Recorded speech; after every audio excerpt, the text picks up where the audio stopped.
ఇదిగో దేవుని గొర్రె పిల్ల, ఇవేగా మా కృతజ్ఞత స్తుతులు. ఇదిగో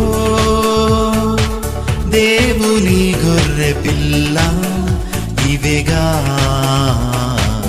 మా కృతజ్ఞత స్తుతులు. అర్హుడవు అర్హుడవు గొర్రె పిల్ల, నీవే యోగ్యుడవు. రక్తమిచ్చి ప్రాణమిచ్చి నీదు ప్రజలను కొనినావు. అర్హుడవు అర్హుడవు గొర్రె పిల్ల, నీవే యోగ్యుడవు. మహిమయు ఘనతయు నీకే చెల్లును ఎల్లప్పుడూ. ఇదిగో